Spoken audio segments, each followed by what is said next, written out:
All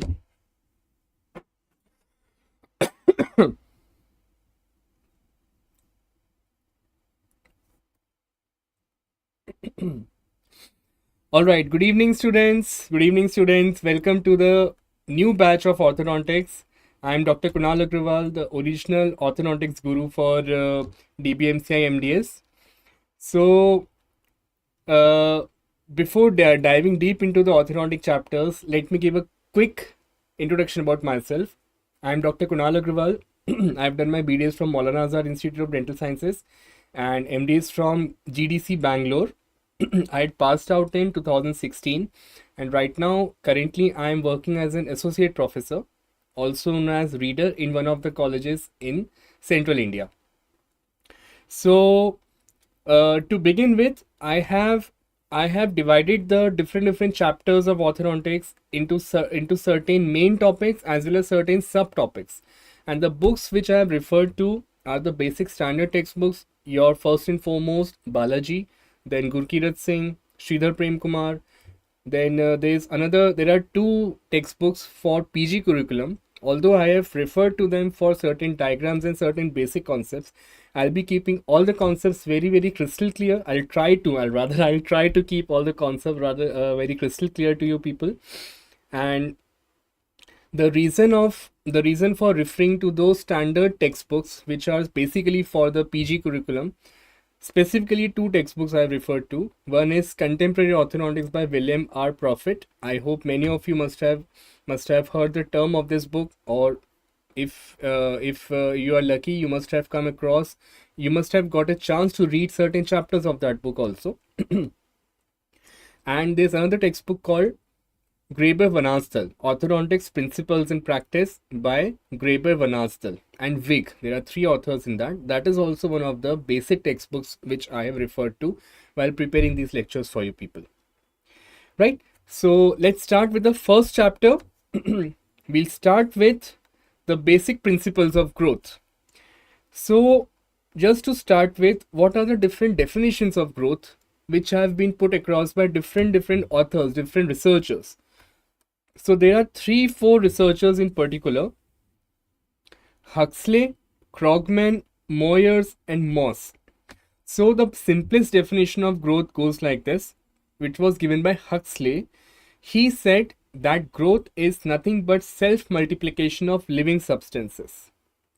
Then Krogman defined growth as increase in size, change in proportion, and progressive complexity. Whereas Moyers defined growth as quantitative aspect of biological development per unit of time. Now that was about growth. Now how development is different from growth? There has to be some difference. That's why there are two different terminologies, growth and development. That's why both of them are studied together in a single unit, in a single chapter. So development was also described by two specific authors, Todd and Moyers. Now according to Todd, development is nothing but progress towards maturity. And Moyers described development as all naturally occurring this is important. Now this word here, this term here is unidirectional changes. This is of the utmost importance here. So Moyers said that all naturally occurring unidirectional changes in the life of an individual from its existence as a single cell to its elaboration as a multifunctional unit terminating in the death is called development. So what if you dissect this definition, what exactly is development? Now according to Moyers, as everybody of you know, that development starts, the existence of any living organism starts from being a unicellular organism which develops later on into multicellular organism. So there are different levels of gradation. There are different levels of organization in the cellular structure. So unicellular goes to bicellular, then multicellular, then after that tissue is formed. The cells together clump together to form specific tissue system. On the higher level, they organize to form organ system, and all organ systems together combine to form a particular organism. So you see, development is always unidirectional in its nature. That means from existence of an organism as a single cellular as a single cellular organism, it goes on to become a multicellular organism. It cannot be the other way around. The cycle of life always starts from a single cell to multicellular organism, finally leading to its final destination, that is death. Now, once you know what is growth and development, what are the different methods of studying physical growth? Now, there are two broad categories of studying physical growth. First is the measurement approaches, and second is the experimental approaches. Now, measurement approaches can again be further classified as craniometry, anthropometry, and radiography. Now, what is craniometry? Whenever the term metry occurs, it means that we are measuring something. Now, if you break the term craniometry into two different phrases, cranio means cranium, metry means measurement. That means any measurement of the skull or the cranium which is carried out on dried skull or dead organism is referred to as craniometry. Whereas anthropometry, the same measurements which are being carried out on a living organism, is known as anthropometry. Right? Now, what about just a second. Just give me a moment, please.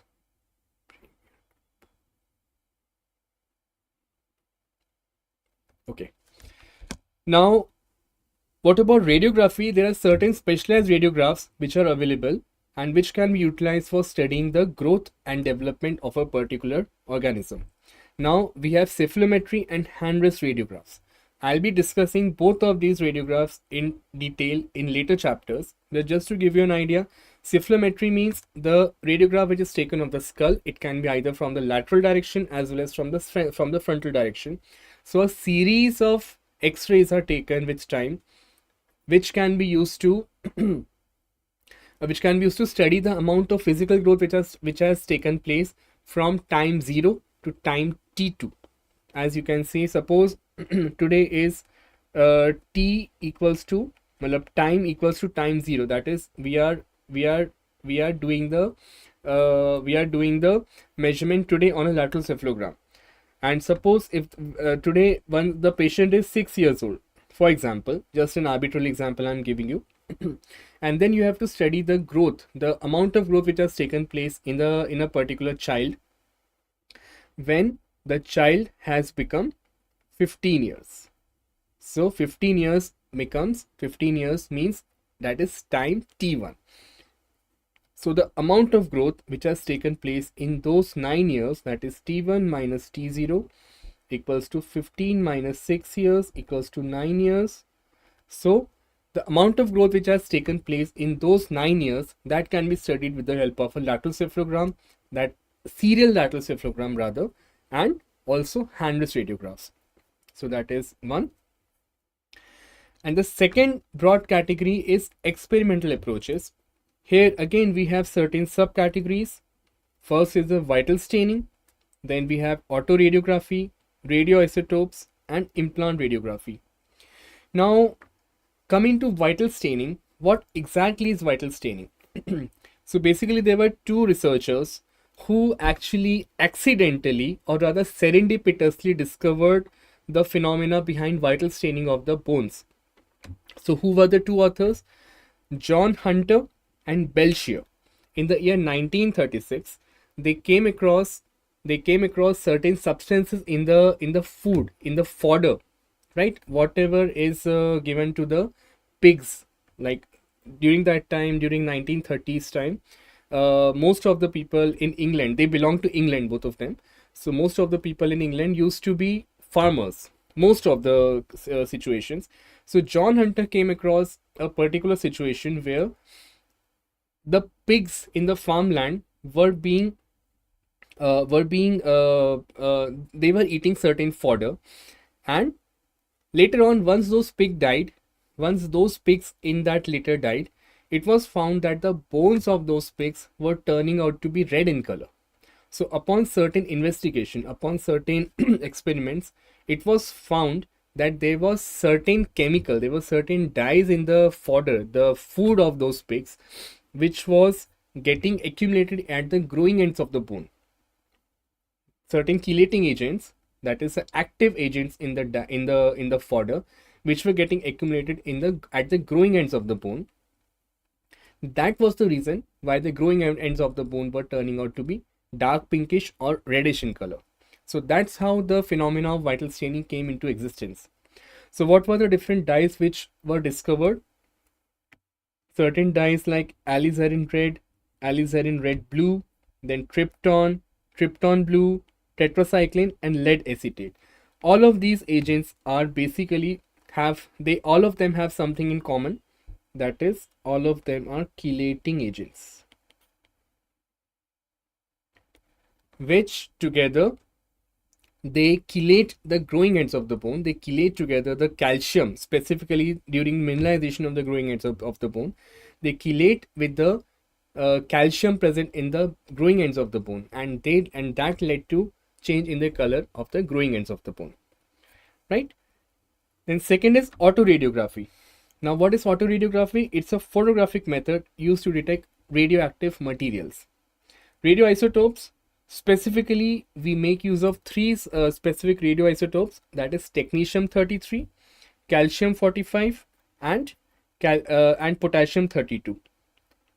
Technetium-33, calcium-45, and potassium-32. I hope, I'm assuming everybody know what are isotopes. So just to give you a quick recap, isotopes are nothing but different formulations of a specific element. Now, what defines an element? It's an atomic number. Now, what is an atomic number? That is the number of protons in the nucleus of that particular element. That is what is atomic number, right? And atomic mass. Atomic mass means number of protons plus number of neutrons within a nucleus is called atomic mass. So there are two terms, atomic number and atomic mass. Atomic number is number of protons and atomic mass is number of protons plus neutrons. So many times in nature also we come across certain elements which are isotopes. Isotopes means in normal case scenario the number of electrons and number of protons are the same, right?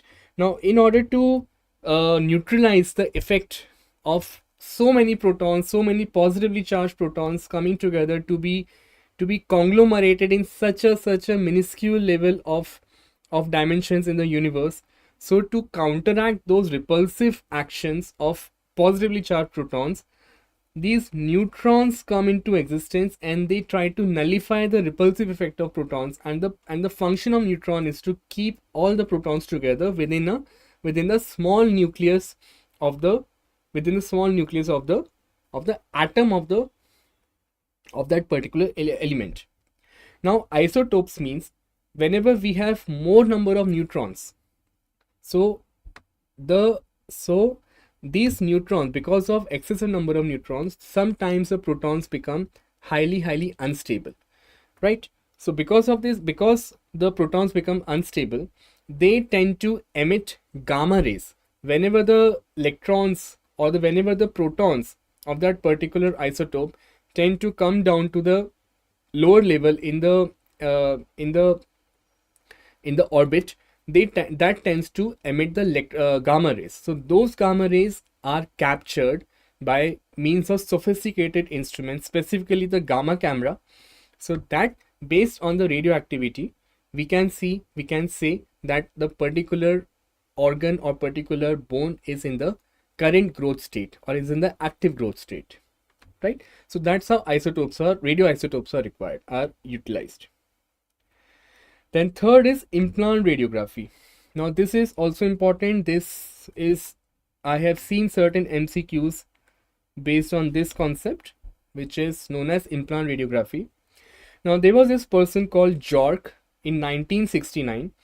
He developed a technique which was known as implant radiography at a place called Copenhagen in Denmark.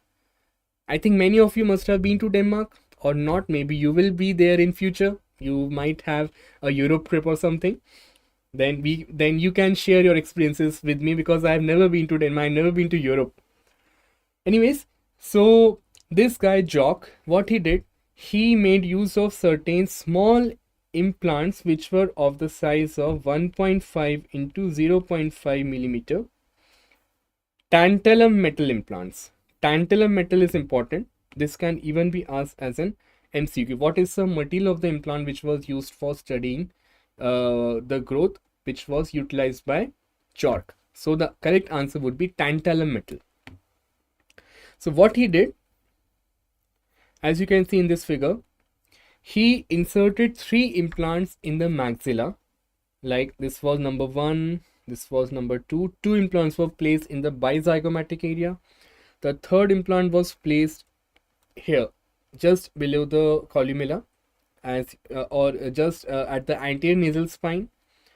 Then on the palate, 1 implant was placed between the roots of the second premolar and the first molar, and the 5th implant was placed between the roots of the canine and the first premolar. Similarly, in the mandible, 1 implant was placed at the chin area, the 6th number implant. Then 2 implants were placed in the mandibular body area, 7th and 8th. And finally, the 9th implant was placed in the ramus area. So the basic idea behind insertion of these metal implants was that these implants were basically used for studying the growth which would have occurred later on if sequential x-rays would have been taken during the course of time. That means if an implant is placed, if the first, second, third implant are placed once the child was very young, say in the mixed dentition period, so during that time, whatever amount of growth of the maxilla was there, it would have been there. Now the second x-ray would have been taken few years later, once the child was in the transitional dental stage, or once all permanent dentition would have erupted. Now the difference, as I explained earlier, the serial radiographs, once we were talking about the lactocephalogram, the difference of the amount of growth between T1 and T0, that is the amount of growth which would have occurred, and that is how these implants are used to study the amount of growth. That means they were used to study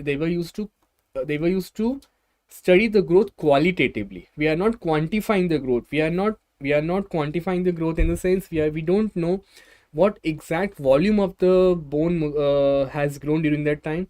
All we can know, we can just qualitatively understand that growth has occurred from T0 to T1, and how much amount of growth has occurred, that is studied with the help of serial radiographs. So one thing to remember here, a total of 9 implants were used for this particular study. This is another MCQ for you guys. So 5 in the maxilla and 4 implants were utilized in the mandible. What happened? Right? So this was about implant radiography. Now coming to what are the different methods of collection of growth data. So we know that growth has occurred, but how? What is the method of collection? We are bombarded with data from here, we are bombarded with data from there, but how to know how much amount of growth has occurred? For that, we basically have 3 broad categories of studies. First is a longitudinal study, second is a cross-section study, and finally third is a semi-longitudinal study. That is a combination of the two. So what are longitudinal studies? As you can as you can remember, long, you can remember in the form of mnemonic. Long means the study is carried out for a long period of time. That means if a group of population is studied for studying the malocclusion in a particular group of population. So I've started the study today, right? I've started the study today, but the same group of people, the same group of population, I'm going to study again after few months. That means the same group of population, the same problem, I'm going to study again after few months or few years, depending on case scenario. So a single group of population, a single group of population or a single subject, it can even be applied to a single subject as well. So if a single subject is being studied for an extended time period, that is known as longitudinal study. As you can see here, the regular intervals over a long time period, and obviously because it is a long duration study, hence follow-ups are required.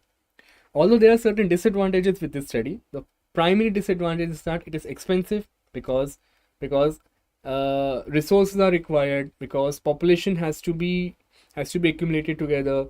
Then we have certain other disadvantages, like if a group of population is being studied for a long period of time, there is a tendency of attrition. Attrition in the sense, certain people tend to move out of the study without consent, without knowledge of the operator who is carrying out the study. So that is another disadvantage of this study. Second type of study is cross-section study. Here, observations and measurements made of different samples and studied at different periods. The primary example is we are wanting to study the incidence or the prevalence of malocclusion. In orthodontic terms, we are wanting to study the prevalence of malocclusion in a group of population today. That means we have restricted our study to be carried out on a particular date. That means a single population is not dragged to be studied for later time period.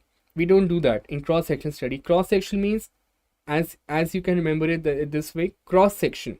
We have cut down the time. That means we have zeroed in to study the prevalence or incidence of malocclusion or prevalence or incidence of caries in the general population today. So advantage are, since it is carried out in a very, very short period of time, that means it is not very expensive. Then there are chances that the results which will be obtained, they'll be more specific and more accurate, because we are doing the study today only. Now, semi-longitudinal studies make combination of both type of studies. So there are certain population which can be utilized for in the form of longitudinal study, and certain part of that sample size can be utilized in the form of cross-section study. So that is semi-longitudinal studies. Now coming to the next part in the chapter, that is pattern, variability and timing, which form the basic tenets of the growth. Now, pattern, variability and timing, what do you understand by these terms? Pattern means male and female do not grow in the same pattern. First.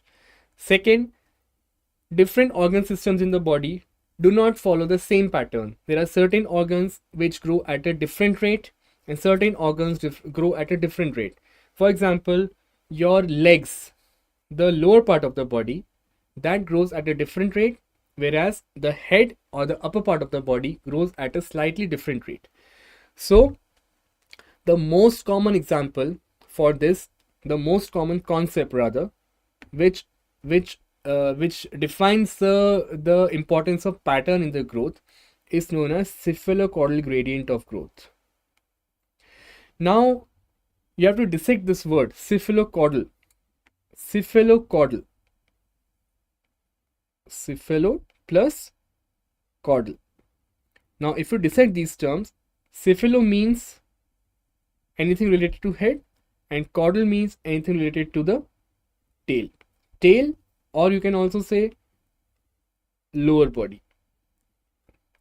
Correct? And also, before studying this concept, you have to be aware of the difference between those two terms, rate and gradient. Rate and the gradient. Now, what is rate? Rate means change per unit time. Change per unit time is known as rate.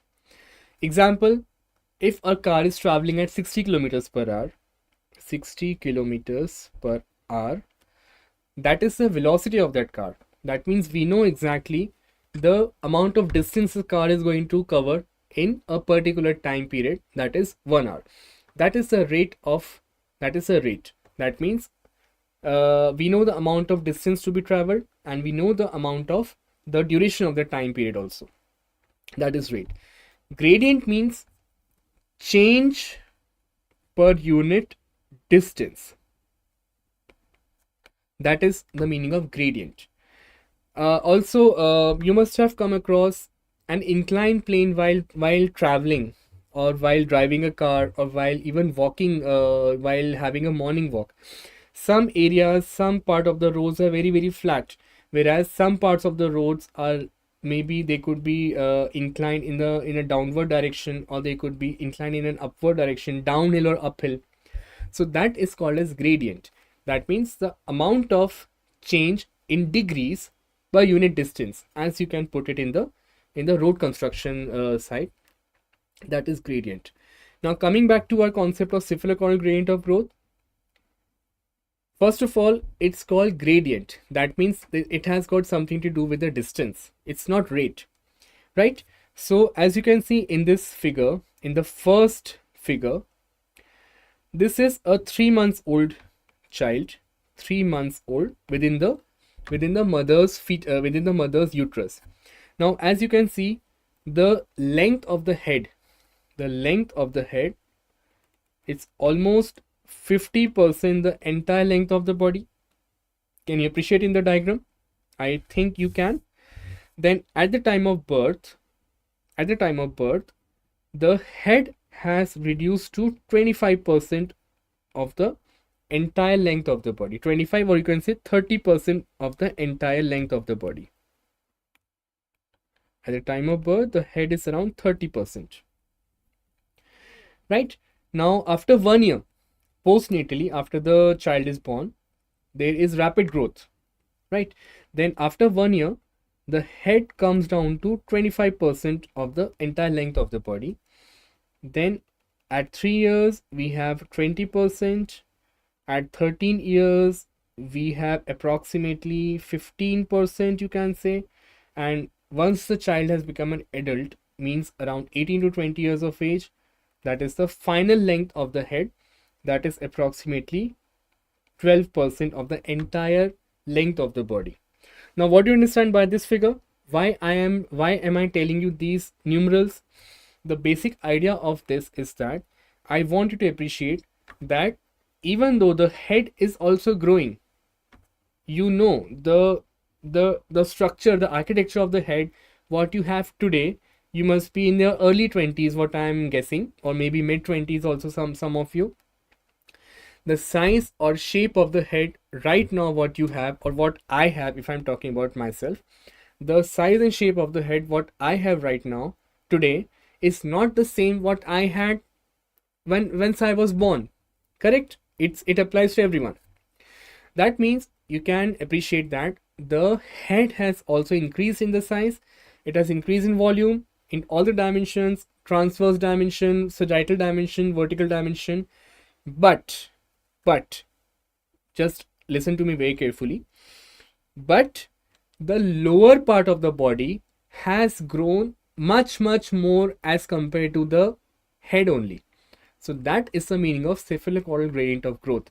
That means there is a gradient of growth. As we go away from the head, the lower structures of the body tend to grow at a larger rate. They tend to grow more in short time as compared to the structures which are closer to the head. Or you can also say the structures closer to the cranial base, tend to grow at a lesser rate as compared to structures which are distal to the cranial base. As you can see in this figure, the lower part of the body, the legs are growing at a much faster rate as compared to the hands of this person, hands or the torso of this person, right? So that is the meaning of cephalocaudal gradient of growth. I hope I am clear with this till now. So that is the meaning of cephalocaudal gradient of growth. Coming to head and neck region only, if we focus our attention only on the head and neck region, we know that this phenomena applies to the head and neck region as well. Correct? As you can see in this figure, as I was saying earlier, the architecture of the skull, it is way different today as compared to once you were born, or once you were a toddler, once you were an infant. So during infancy, the mandible of the child was hardly developed. When it is compared to the maxilla, the mandible of the child is not that well developed as compared to the maxilla. But in the adult, you can see the lower part of the face, the lower 1/3 of the face, it has grown tremendously, both in the vertical dimension as well as in the striatal dimension. So now you can appreciate that the mandible has grown more as compared to the maxilla. Maxilla has also grown, but the mandible has grown more as compared to the maxilla. Now this concept, if you apply this concept here, again it shows the same thing, that the mandible is distal to the cranial base. The mandible is distal to the cranial base as compared to the maxilla. Maxilla is closer to the cranial base. Mandible is away from the cranial base. That's why the mandible has got a greater tendency to grow at a more rapid rate as compared to the maxilla. So that's why this concept of cephalocaudal gradient of growth is also applicable in the head and neck region. Coming to the next concept, which is known as Camons growth curve. Camons growth curve. Now this is important. Why? Because I have seen n number of questions which have been asked in your exams, and which are totally application based questions, which is based on this particular diagram here. So if you plot the growth axis, if you plot a figure, if you plot a graph, where on the x-axis you have age of the child, and on the y-axis you have percentage of growth as compared to the adult size. And we have basically four organ systems. We have four organ systems. The lymphoid system. Lymphoid system means the organ system responsible for the immunity of the child or of the patient. Then we have the neural tissues, then the genital tissues, and finally the general body structures, right? So if you plot a graph which has got age on the x-axis and percentage of growth on the y-axis, looking at the lymphoid tissue, you can appreciate the lymphoid structures grow tremendously at almost 200% size of the adult size once the child was approximately 10 to 12 years of age. Now why is this significant? Because during the early ages of the child has a tendency of picking everything from the floor and putting it in the mouth. That means the nature has given this, the nature has compensated for the lack of immunity, the susceptibility of infections. The children are more prone of receiving infection because of unhygienic conditions maybe. So for that, the nature has compensated in the form that the lymphoid tissue system has grown to almost 200% size of the adult size. That means around 10 to 12 years of age, the lymphoid system is at 200% size. It's twice the normal size. And once the child becomes little mature, once the child becomes little wiser, it's only after that, after 12 years of age, the lymphoid system begins to involute in size, and finally it reaches its 100% adult size by the time the child is around 18 to 20 years of age. So can you appreciate? the lymphoid system grows to 200%. It goes down once the child becomes little wiser, and comes to 100% size of the adult size once the child is a fully grown adult. Next organ system is the neural system. Now, neural system includes the brain, the spinal cord, and the autonomic and peripheral nervous system. Correct? So, as you can appreciate in this figure, as soon as the child is born, there is rapid development of the brain and the neural tissues. So much so that by the time the child is 5 or 6 years of age, this is almost 5 or 6 years of age, the neural tissues attain almost 80 to 90% of the adult size, right? It's only after 5 or 6 years of age the neural system tend to increase in size, that the growth is an ongoing process. Correct? So growth is happening, but at a very, very lesser rate. So much so that once the child reaches around 18 to 20 years of age, the neural system assumes 100% of the size. That's why we say that the initial 7 to 8 years of life are very, very crucial. Whatever you deliver to the child is going to imbibe that. So it is all the more important that you should be in a condition, as parents, you should be in a condition that the child absorbs only the positive things from you, because that is the most crucial time. Why? Because during that time only the maximum amount of neurons and the development of the brain, as well as the emotional and psychological development of the child, takes place. Right? Now, third organ system is the genital tissues.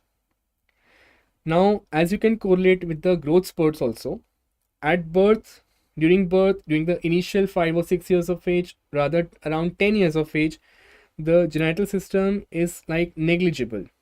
They are not at all well developed. It's only at the time of attainment of puberty that the genital tissues tend to increase in size at a very, very rapid rate. Right? So much so that once a child becomes an adult, the genital system assumes an adult size. So we can correlate it with the growth spurts, which I'll be dealing with in the next part of this chapter. Now, if you take an average of these three tissue system, that is a general body system. If you take an average of these three tissues, then we can plot a figure, we can plot a graph in the form of an S-shaped or a sigmoid shaped curve. So this signifies the growth of the general body structure as a whole. Correct? That means there is rapid growth during initial 5 years of the child's life. Then the growth declines. Then once the child attains puberty, again there is a rapid development, rapid growth. And then again once the child reaches the adulthood, the growth declines again. For maxilla as well as for the mandible, it can also follow the same, in the form that the maxillary growth always outpaces the mandibular growth. That means the graph which can be plotted for the maxilla can be little higher as compared to the graph plotted for the mandible, because ultimately both jaws are growing, but the growth of the maxilla is more as compared to the mandible. But once the child reaches puberty, the mandible catches up in its growth. To come at par with that of the maxilla. So ultimately both the jaws, upper and lower jaw, once the puberty has been reached or once the adulthood has been reached, there is a proper relation of both upper and lower jaws in the sagittal direction. So that was about Camons growth curve. Now coming to rhythm and growth spurts. Now we have got growth spurts. You know what are growth spurts? Growth spurts are nothing but is a rapid acceleration of growth which has occurred in the body during very, very specific time interval, during the time when during the time once there is extreme amount of growth hormone secretion in the body. So we have got infantile or childhood growth spurt. For females it occurs around 3 years, as well as for male it occurs around 3 years.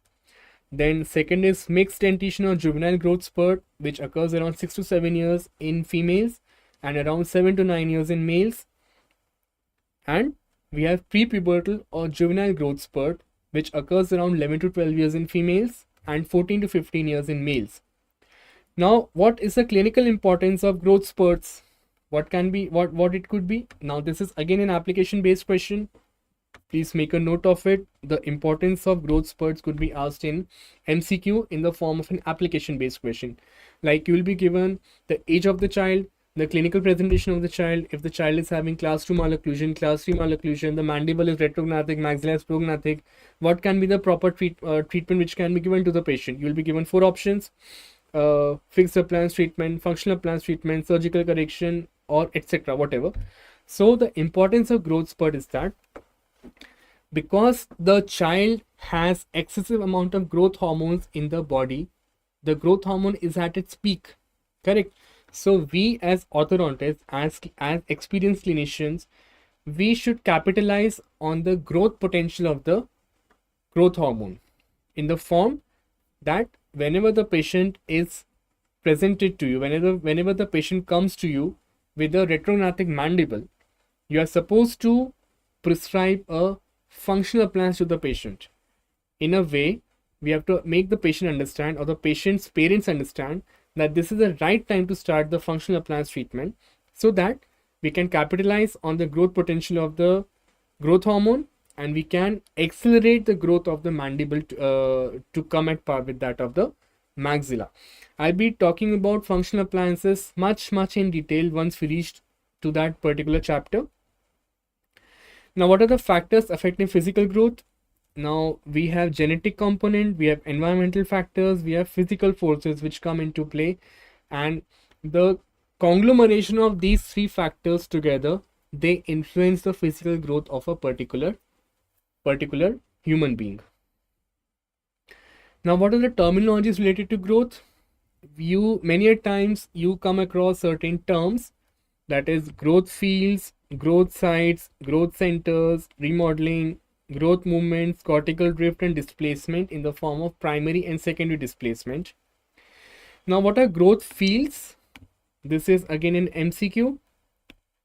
Growth field is nothing but it's a blanket of areas in the maxilla or in the mandible or any other bone in the body which undergoes rapid remodeling in the form of bone resorption and bone deposition. I'll show you in the form of a figure. Yeah, this is the figure I was talking about. This is the growth field of a maxilla.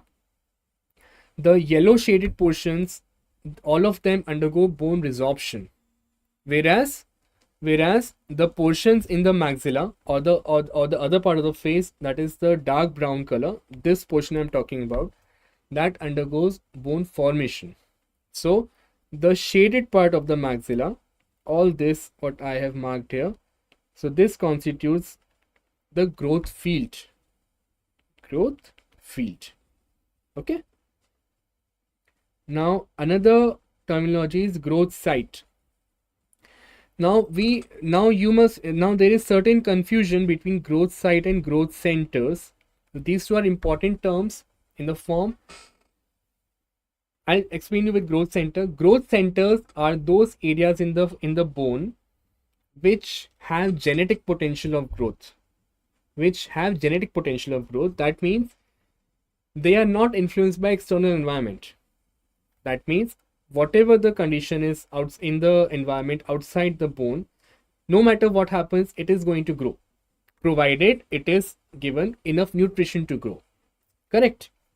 Whereas growth sites are those areas in the bone which grow, but once they are favorably placed, once the environment is favorable to affect the growth of that particular bone. So that is the meaning of growth site. Now, example of growth center could be primary cartilage, synchondrosis, we have nasal septal cartilage,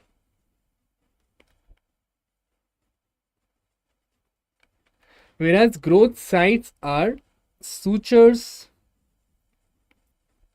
and the mandibular condyle. These are the growth sites. They can grow, but provided you have provided them with favorable environment to grow in. Right? Now remodeling is a combination of bone formation plus bone resorption, which together they form a couple system. One side the bone is forming, one side the bone is resorbing. So coupling mechanism, that is called as, this coupling mechanism give rise to a specific shape, specific architecture of the bone. So that is remodeling of the bone. Now growth movements, cortical drift. Cortical drift means I'll explain in the form of a diagram here. Cortical drift means, suppose this is a direction of the growth. The growth is happening in a left side direction, but at the same time this direction is happening. Why? Because there is bone deposition on this side, bone is getting deposited on this side, and bone is getting resorbed on the opposite end. So the ultimate spatial position of the bone, it is being translocated, that the bone which was lying here, it is being translocated to the other side in the space. So that is known as cortical drift. Displacement, primary and secondary displacement means, whenever the growth of the bone occurs by means of its own growth. So the maxilla is a perfect example of this. Maxilla as well as the mandible, both the bones of the jaws, are perfect examples of primary displacement. And secondary displacement means the growth of a particular bone is occurring because of growth of surrounding bones. Now understand the difference here. If the maxilla is growing on its own, which it does, that is the meaning that there is primary displacement of the maxilla. But at the same time, the maxilla is also growing because of the growth of surrounding bones. Why? Because maxilla is surrounded by so many different bones, correct? We have frontal bone, we have zygomatic bone, we have palatine bone, then we have got sphenoid bone, we have got ethmoid bone, then inferior turbinates, lacrimal bone, there are n temporal bone, there are n number of bones which are articulated with the maxilla. So we cannot say that the maxilla itself is growing.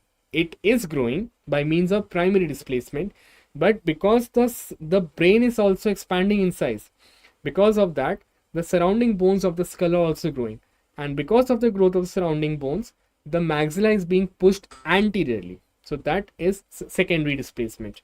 So maxilla grows both by primary as well as secondary displacement. Clear? Now this is another example. This figure here shows, as I was saying, the growth of the skull. You can compare it with this diagram, that this is a cartwheel which is being pulled in this direction by this person sitting here. This person is pulling the cartwheel in a forward direction, in the left hand side direction. Now you can compare the cartwheel with the cranial base. Correct? That means the cranial base is the base of the cranium is growing in a left hand side direction. Now it is carrying with it the maxilla itself. Now this diagram is specifically shown to make you understand the mechanisms of bone formation and bone resorption specifically occurring in the maxilla.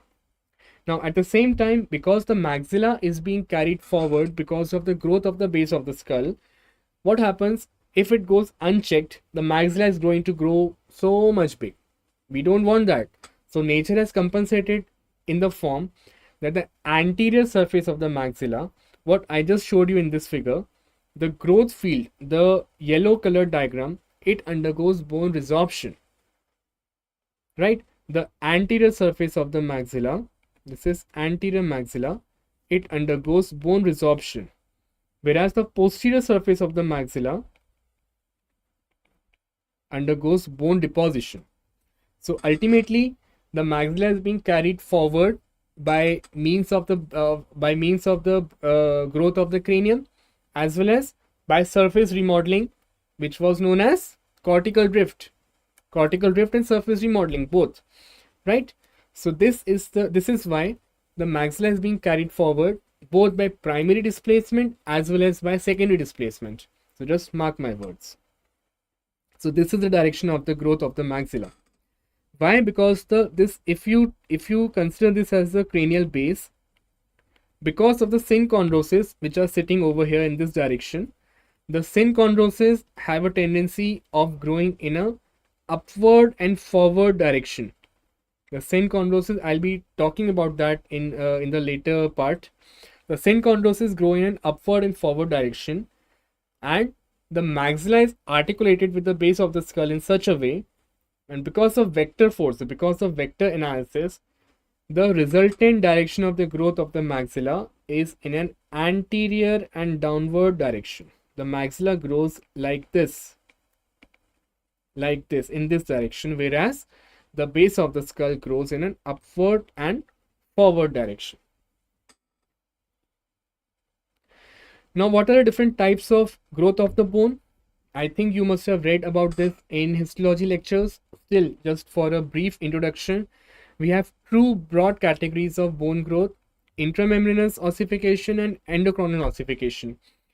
Intramembranous ossification means whenever there is mesenchymal condensation whenever there is mesenchymal condensation which is later on ossified by means of calcified structures, that leads to formation of intramembranous bone. So the primary examples of intramembranous bone are whole body of mandible except anterior part, the ramus of the mandible, as far as the mandibular foramen. Whereas for the maxilla, we have the entire maxilla, which is formed by intramembranous ossification. Then endochronal ossification means there is a scaffold which is being laid down on in the developing child.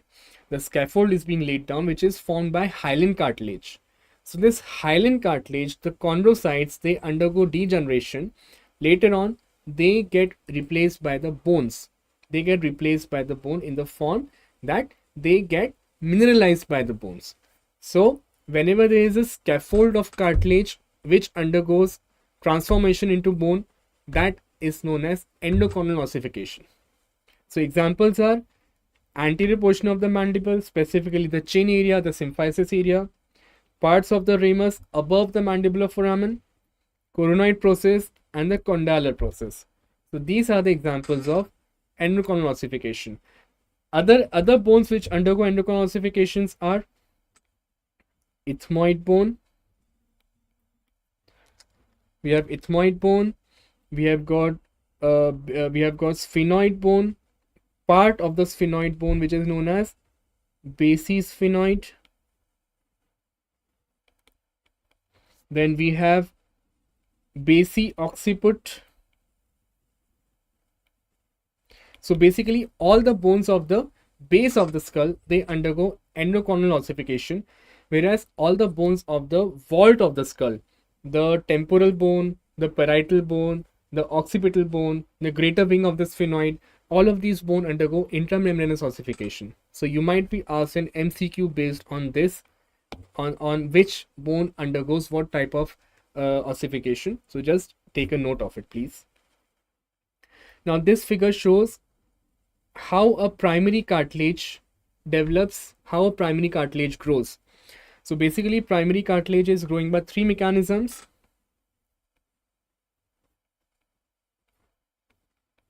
hyperplasia, hypertrophy, and secretion of extracellular matrix. So primary cartilage is the growth center. Now what I just told you, growth centers are nothing but the areas of the bone which have got innate growth potential in themselves. They are not dependent on external environmental factors. So the primary So the primary cartilages, example being the epiphyseal plates of the long bones, the synchondroses, the nasal septal cartilage, the costochondral joints, the costochondral cartilage in the axial skeleton. All of these are the primary cartilage. So they grow by three mechanisms. Hyperplasia meaning the increase in the number of cells. Hypertrophy means increase in the size of the cell, and also by the secretion of extracellular matrix. So all of them, they lead to growth of the bone in both directions. We have got, in a long bone, we have got two epiphyseal plates on both ends. So the growth of the bone always occurs bidirectionally. It grows on both ends like this. Okay. So similarly, the mandible, if you look at the mandible is nothing but a long bone which has been bent into a horseshoe shaped structure with the ends of the long bones at the condylar region. So you can just visualize that we have just what you call we have just shaped the long bone in the form of a horseshoe shape if you're talking about the mandible. Now this is the epiphyseal plate I was talking about. So this is made up of primary cartilage, and the growth of the primary cartilage occurs in this direction. We have got another primary cartilage, another epiphyseal plate on the other end of the bone, and the growth occurs on this direction as well. So the growth of the bone is always bidirectional in a longitudinal axis. Now sutural growth, it undergoes oppositional type of a growth. Why? Because sutures are basically made up of fibrocartilage. So fibrocartilage have a tendency of undergoing oppositional growth. Now what are the different theories of growth? We have got genetic theory, sutural theory, cartilaginous theory, function matrix theory, servosystem theory, epigenetic theory, Enlow's-V principle, and Enlow's counterpart principle. So genetic theory by Stewart, what he said, that the growth of a particular organism or a particular animal is completely genetically dependent. It gained some acceptance during the early 1950s to 1970s, but later on it was rejected because certain other evidences came across which countered the proposition which was put forward by genetic theory. Now sutural theory given by Fischer in the year 1955, what he said, that the cartilage or the sutures are the primary growth centers of the head and neck, of the skull. It was also later on rejected. Why? Because other researchers, what they did, they cut a part of the suture and transplanted the sutures in the other part of the body, but the sutures failed to grow. That's why this theory was also rejected. Then came cartilaginous theory, which was given by James Scott. Right? So what he said, that the pacemaker of the head and neck region lies in the cartilage. Although it was partially correct, if you specifically talk about nasal septal cartilage, nasal septal cartilage is the cartilage which is a pacemaker of the growth of the face. Basically, it is present in the nasal cavity. So this is again a primary cartilage. Hence, this theory was based on this particular cartilage. It gained acceptance. Even today, it is partially correct, but not 100% correct. Right? Now, function matrix theory, which was given by Melvin Moss. This is important. Function matrix theory, what Melvin Moss said. Now, this theory was basically based on concept of Van der Klaw. He was a German scientist. So Melvin Moss based his concept of function matrix theory on his concept. So what he said that the growth of the skeletal structures, listen to me very carefully, the growth of the skeletal structures is always secondary, compensatory to the growth of the primary soft tissues.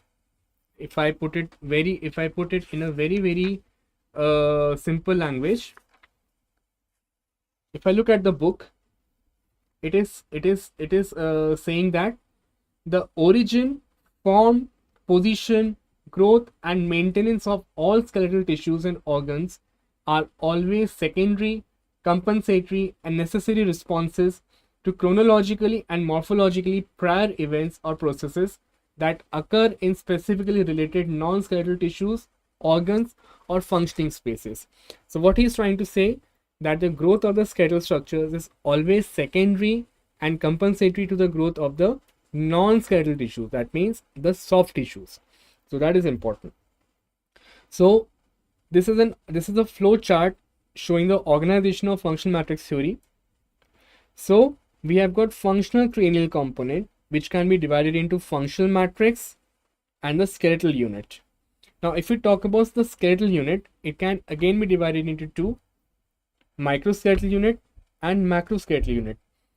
So microskeletal unit means, if you look at the maxilla and the mandible, you know that these two bones of the jaws, they are made up of smaller bones, smaller structures, smaller parts which are joined together to form a complete bone as a whole, right? For mandible, we have got angular process, the condylar process, coronoid process, the symphysis region, the corpus of the mandible, the angle region of the mandible. So all these smaller microskeletal units take form together to form the macroskeletal unit, that is the mandible as a whole, right? So that is the microskeleton unit combining together to form a macroskeletal unit. Second component is the functional matrix. This is again divided into two, that is the periosteal matrix and the capsular matrix. Now periosteal matrix means, they act directly and actively upon the related skeletal units. Examples are muscles, blood vessels, nerves, glands, etc. So all these structures together, they act either directly or indirectly on the skeletal unit.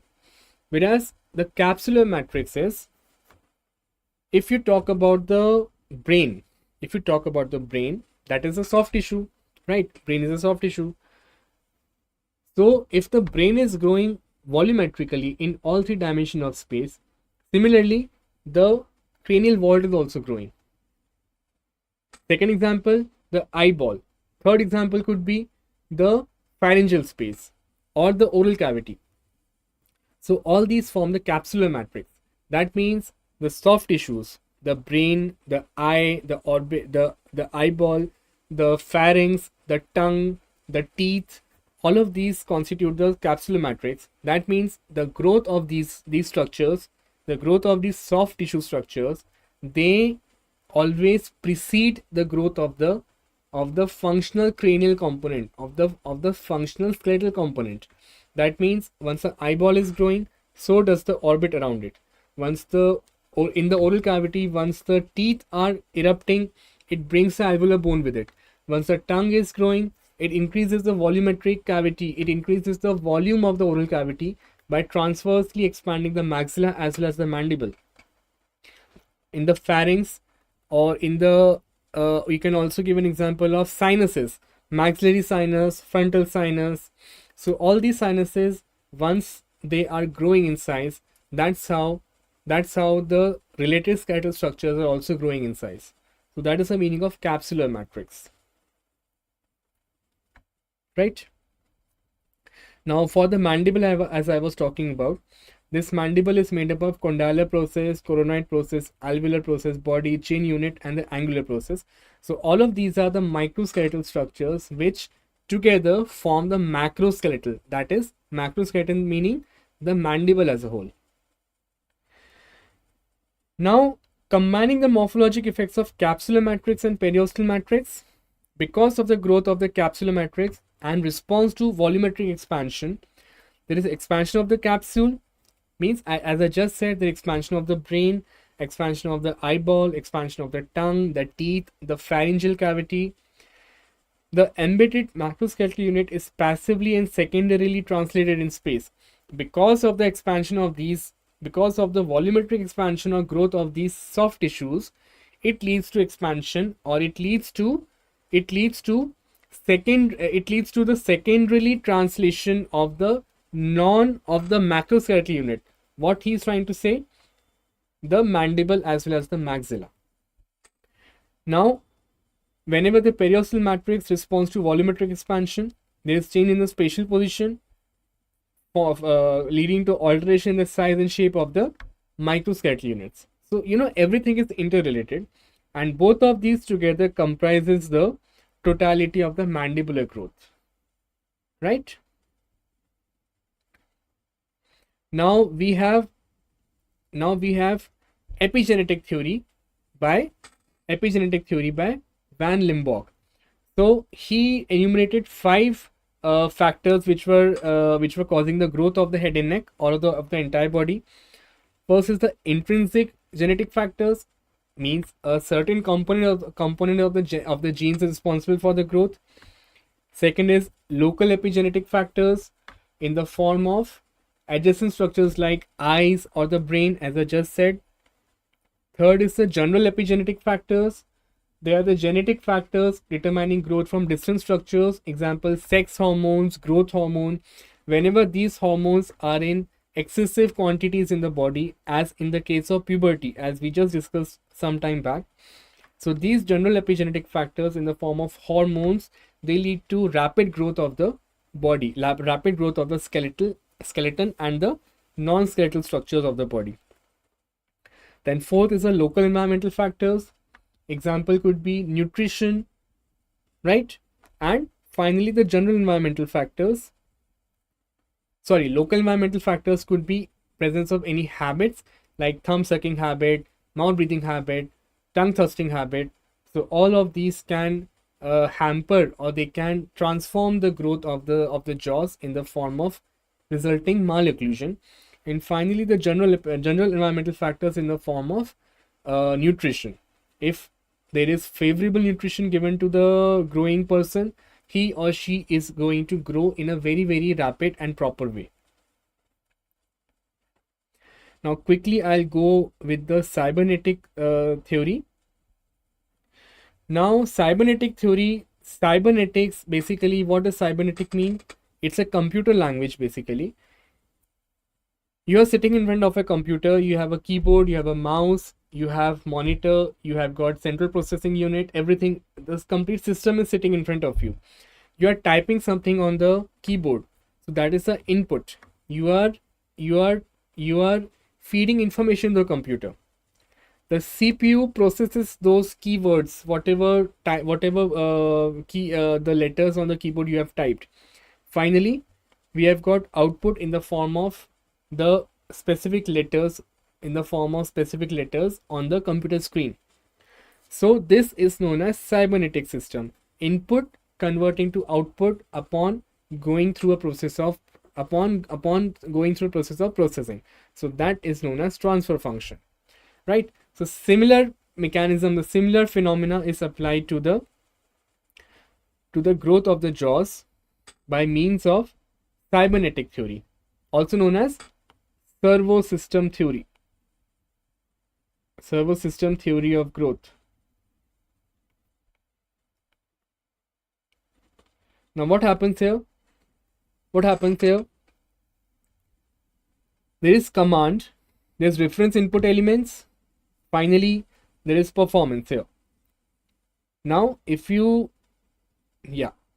look at the theory through the perspective of growth and development of the head and neck, so what happens here? The hormonal factors, the hormones which are acting on the growing body, they lead to certain muscle functions, right? And finally, the maxillary growth. Now, how does this happen? Because of the hormones, the maxilla is growing in a forward direction, right? Maxilla is growing in a forward direction. Now, because the maxilla grows more as compared to the mandible, there is deviation of centric relation and centric occlusion. The upper jaw is growing forward, the lower jaw is not able to keep its pace, so there is occlusal deviation. Because of that, the proprioceptors present in the periodontium and in the TMJ get activated. They send certain impulses to the central nervous system, that is the brain. Because because because the because of the proprioceptive fibers, this information is processed in the brain, and through the brain to the efferent nerve fibers, that gets transmitted to the muscles of mastication, right? That gets transferred to the muscles of mastication, which together keep all the muscles of mastication, specifically the lateral pterygoid muscle, that helps in keeping the mandible slightly in a forward direction in order to maintain that occlusal harmony, occlusal contact between the upper and lower teeth. So upon doing that, because the muscles are getting activated, the mandible is kept in a forward position for a very, very long period of time. Ultimately, what happens, the ultimate effect is the condylar growth. So that is how it happens. The maxilla grows. Because of the growth of the maxilla, there is deviation of the occlusion. The proprioceptor fibers are activated. The impulses are relayed onto the CNS. Through that, the efferent nerve fibers go to the muscles, specifically the lateral pterygoid muscle. And finally, it helps in keeping the mandible in a forward position for an extended time period, finally leading to growth of the condyle, and hence the mandible also grows to keep in contact, to keep par with the growth of the maxilla. Correct? Now, this is what servo system theory is. This flow chart shows that first is position of the maxillary dental arch. It is always moving. So this is known as reference input. This can be again asked as an MCQ. Occlusion, peripheral occlusion is known as peripheral comparator. Because the occlusion is deviated, because of that the proprioceptive fibers get activated in the periodontium, the teeth, muscles and the TMJ, finally leading to a development of a signal that is called a deviation signal to the brain, which acts as a form of sensory engram, and through the brain to the motor cortex, which is the actuator in actuating signals, which are actuating signals, the efferent nerve signals is that goes and act on the lateral pterygoid muscles and the retrodiscal pad, the pad of tissue, the viscoelastic pad of tissue present behind the condyle, which is known as coupling system, right? And this coupling system, this actuating signal along with release of hormones is command plus actuating signal. When both of them are acting on the lateral pterygoid muscle and a retrodiscal pad, there is the end result is the output, that is the growth at the condylar region. So this is the ultimate end result of this servo system theory, and growth of the condyle leads to the forward position of the mandible so that the occlusion is not deviated, right? Now coming to the last part of this chapter, we have got something known as Enlow's V principle of growth. The mandible also grows in this V principle. How? As you can see here, on the inner aspect of the mandible, there is bone deposition, and on the outer lateral aspect of the mandible, there is bone resorption. So ultimately, the mandible grows in a V-shaped direction, specifically in the condyle and coronoid area. Another example of V principle is the growth of the palate, the deepening of the vault of the palate. So how does it happen? Once a child is born, the palate is not that deep. It is quite shallow. Once the teeth erupt into the oral cavity, it brings along with it the alveolar bone, and because of the presence of alveolar bone, the palate assumes a slightly deepened vault, right? So this is the final palatal vault. So the direction of growth of the palate also goes, it grows downwards in the form of V principle of growth. Now another theory which is known as part and counterpart principle of growth. So it was given by Donald Enlow. V principle of growth was also postulated by Donald Enlow. So what he says, that the growth of the regional part is always compensated by the growth of the counterpart in order to lead to a balanced growth of the craniofacial structures.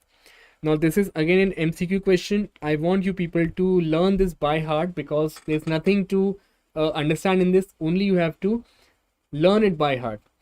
So the anterocranial fossa, the counterpart will be the nasomaxillary complex. For the middle cranial fossa, the counterpart will be the horizontal dimension of pharyngeal space and the breadth of the ramus as well. For the maxillary arch, the counterpart is a mandibular arch, and for the bony maxilla, the counterpart is a corpus or the body of the mandible. Right? So with that, we come to the end of this chapter. If you have got any doubts, you can ask all of your doubts on the DBMCI MDS experts group of Facebook and as well as on the Instagram. Till then, let's meet after some time for the next chapter.